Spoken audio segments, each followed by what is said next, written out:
Nifty 50 के 5 minute chart पर एक सुंदर ब्रेकआउट होता है।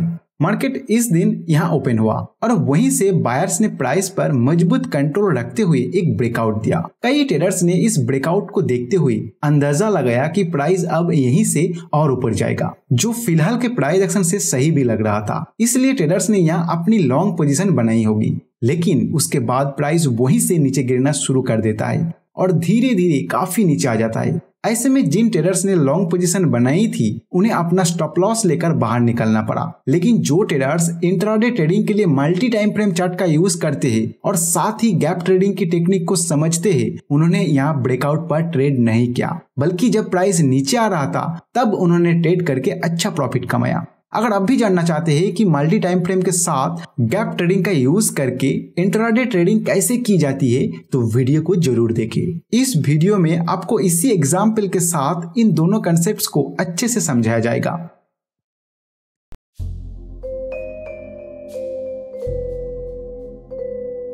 सबसे पहले जैसे ही यहाँ ब्रेकआउट हुआ, आपको कंफर्मेशन के लिए मल्टी टाइम फ्रेम का यूज करना है। ये 5 मिनट का चार्ट है, तो कंफर्मेशन के लिए आपको इससे बड़े टाइम फ्रेम के चार्ट पर जाना होगा। मैं इंट्राडे के लिए 5 मिनट के साथ 30 मिनट का चार्ट यूज करता हूँ। अगर आप इंट्राडे के लिए 15 मिनट का चार्ट यूज करते हैं तो बड़े टाइम फ्रेम के लिए आपको 1 आवर का चार्ट देखना होगा। और यदि आप स्कैल्पिंग टाइप के ट्रेड करते हैं तो आपका मेन टाइम फ्रेम होना चाहिए 1 मिनट और बड़े टाइम फ्रेम के लिए आपको 5 मिनट का चार्ट यूज करना होगा। इस एग्जाम्पल में फिलहाल हम 5 मिनट के चार्ट को 30 मिनट में कन्वर्ट कर लेते हैं। अब 30 मिनट के अंदर रिसेंट प्राइस एक्शन के अनुसार एक बहुत ही सुंदर ब्रेकआउट हुआ है। लेकिन जैसा कि मैं हमेशा कहता हूं, अगर किसी भी एरिया में ट्रेडिंग सिग्नल मिल रहा है तो तुरंत उसमें ट्रेड ना ले, पहले उस एरिया में प्रीवियस प्राइस एक्शन को जरूर देखें। अगर आप यहाँ प्रीवियस प्राइस एक्शन देखेंगे तो आपको एक स्ट्रॉन्ग रेजिस्टेंस नजर आएगा जिसे इस कैंडल ने ब्रेकआउट कर दिया है। लेकिन इसी रेजिस्टेंस के ऊपर एक स्ट्रॉन्ग गैप भी क्रिएट हुआ था, इसलिए इस गैप से एक एरिया ड्रॉ कर लेना चाहिए। यह जो गैप क्रिएट हुआ है वो गैप डाउन की वजह से बना है। आप जानते ही होंगे कि चार्ट पर कहीं भी अगर कोई गैप क्रिएट होता है और प्राइस उसी गैप पर पुल बैक करता है तो वहां प्राइस को स्ट्रॉन्ग रेजिस्टेंस का सामना करना पड़ता है। इसका मतलब यह है कि वहां स्ट्रॉन्ग सेलिंग प्रेशर आने की संभावना बहुत ज्यादा है।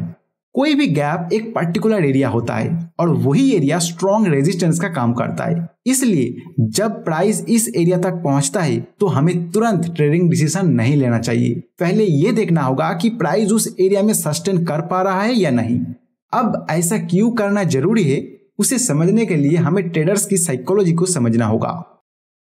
जैसे आपको चार्ट पर यह गैप दिख रहा है, वैसे सभी ट्रेडर्स को भी यह गैप दिख रहा है। आप जैसे ये जानते हैं कि प्राइस इस एरिया में आने के बाद सेलिंग प्रेशर का सामना करेगा, वैसे कई अदर ट्रेडर्स भी इसे समझते हैं। यही कारण है कि बड़े ट्रेडर्स यहाँ अलग अलग तरीके अपनाते हैं ताकि अपनी सुविधा के अनुसार पोजीशन को मैनेज कर सके। उदाहरण के लिए अगर किसी बड़े ट्रेडर्स ने इस अप मूवमेंट के दौरान पोजीशन बनाई है तो वो अपने टारगेट को स्ट्रॉन्ग रेजिस्टेंस के पास रखेगा। जब प्राइस स्ट्रॉन्ग रेजिस्टेंस के पास पहुंच जाता है तो उन्हें अपनी पोजीशन को काट करना होता है। लेकिन बड़े ट्रेडर के पास एक प्रॉब्लम होती है, उनके पास बहुत बड़ी क्वांटिटी में पोजीशन होती है। अगर वे एक ही बार में अपनी पूरी पोजीशन एग्जिट करने की कोशिश करें तो सप्लाई अचानक बहुत ज्यादा बढ़ जाएगी, क्योंकि स्ट्रॉन्ग रेजिस्टेंस के पास डिमांड पहले से ही कम होती है। प्राइस तेजी से नीचे गिर सकता है और उन्हें अपनी पोजीशन को ये एरिया में एग्जिट करने का मौका नहीं मिलेगा। यही कारण है कि बड़े ट्रेडर्स यहाँ बाय ऑर्डर्स की जरूरत महसूस करते हैं ताकि वे अपने सेल ऑर्डर्स को एग्जीक्यूट करा सके। इसलिए वो जानबूझकर यहाँ स्ट्रॉन्ग सिग्नल जनरेट कराते हैं। इस सिग्नल को देखकर नॉविस ट्रेडर्स तुरंत बाय करने आ जाते हैं, जिससे बिग ट्रेडर्स को अपने सेल ऑर्डर्स को एग्जीक्यूट कराने का मौका मिल जाता है। दूसरा सिनेरियो यह हो सकता है कि किसी बड़े ट्रेडर्स को यह लग रहा है कि ये जो गैप क्रिएट हुआ, इस गैप का स्ट्रॉन्ग रेजिस्टेंस प्राइस को ऊपर नहीं जाने देगा, बल्कि प्राइस यहाँ रेजिस्टेंस फेस करके फिर से नीचे आ जाएगा। ऐसे में वो यहाँ डाउन साइड के लिए पोजीशन बनाना चाहेगा, लेकिन अगर वो सीधे यहाँ पोजीशन बनाना शुरू कर दे तो बड़े क्वांटिटी के ऑर्डर्स आने के कारण सप्लाई अचानक बढ़ जाएगी और प्राइस तेजी से नीचे गिरने लगेगा। इससे उन्हें इस एरिया में सही तरीके से पोजीशन बनाने का मौका नहीं मिलेगा। उन्हें इस एरिया में बाय ऑर्डर्स की जरूरत होती है ताकि वे अपने सेल ऑर्डर्स को एग्जीक्यूट करा सके। इसलिए वो पहले यहाँ एक बाय सिग्नल जनरेट करते। जब नॉविस ट्रेडर्स इस सिग्नल को देखकर बाय करना शुरू कर देते हैं, तब बड़े ट्रेडर्स को अपने सेल ऑर्डर्स को एग्जीक्यूट कराने का मौका मिल जाता है। इस तरह के सेटअप में ये दो सिनेरियो बन सकते, इसलिए आपको ऐसे सेटअप में स्ट्रॉन्ग सिग्नल के बाद तुरंत ट्रेड नहीं लेना है। पहले वेट करना है और आगे प्राइस एक्शन से क्या रिस्पॉन्स आ रहा है उसे देखना है। आगे के प्राइस एक्शन को देखने के लिए इस रेजिस्टेंस एरिया को ऐसे ही मार्क करके रखना है और फिर अपने मेन टाइम फ्रेम में वापस जाना है। हमारे इस एग्जाम्पल में मेन टाइम फ्रेम है 5 मिनट। अगर ये जेन्युइन ब्रेकआउट है तो प्राइस कुछ समय बिताने के बाद फिर से एक स्ट्रॉन्ग अपसाइड सिग्नल देगा, तब ये सही समय होगा इसे बाय करने का। लेकिन यहाँ प्रैक्टिकल में क्या हुआ इसे देखते हैं। अगर आप चार्ट देखिए तो प्राइस धीरे धीरे नीचे आया। जब ब्रेकआउट हुआ तब एक फेयर वैल्यू गैप क्रिएट हुआ जिसे टच करके प्राइस ने ऊपर जाने की कोशिश की, लेकिन उसके बाद प्राइस लोअर हाई बनाते हुए इस फेयर वैल्यू गैप एरिया को भी ब्रेक डाउन कर देता है। आगे जाकर प्राइस एक inverted pole and flag pattern बनाकर उसे भी ब्रेक डाउन करता है। प्राइस एक्शन के हिसाब से ये एक काफी स्ट्रॉन्ग सिग्नल है, इसलिए हम यहाँ पोजीशन बनाएंगे और स्टॉप लॉस भी प्राइस एक्शन के अकॉर्डिंग ही रखेंगे।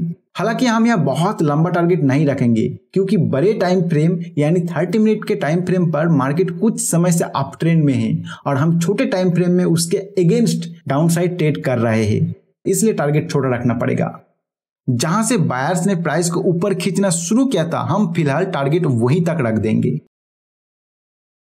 इसके बाद अगर प्राइस इस टारगेट को स्ट्रांगली ब्रेक करता है तो हम स्टॉप लॉस को ट्रेल कर लेंगे और टारगेट को प्राइस एक्शन के अनुसार फिर से एडजस्ट कर देंगे। तो यही था कंप्लीट सेटअप, और ये सेटअप को आप किस तरह हैंडल कर सकते हो, मतलब इसमें किस तरह ट्रेड कर सकते हो, वो भी मैंने आपको समझा दिया। आप इस सेटअप को यूज कीजिए, ये इंट्राडे में बहुत ही अच्छा काम करता है। कभी भी अगर आपके पास इस तरह का सेटअप आ रहा है तो जो टेक्निक मैंने आपको सिखाया उस टेक्निक से आप इसे ट्रेड करने की कोशिश कीजिए, आपको काफी अच्छा रिजल्ट मिलेगा। तो अगर ये वीडियो आपको अच्छा लगा तो एक लाइक करना, और इसी तरह अलग अलग स्ट्रेटेजी के ऊपर आप वीडियो चाहते हो तो इस चैनल को सब्सक्राइब करके जरूर रखना। इस वीडियो में फिलहाल इतना ही, मिलते हैं नेक्स्ट वीडियो में नए कोई कंसेप्ट के साथ।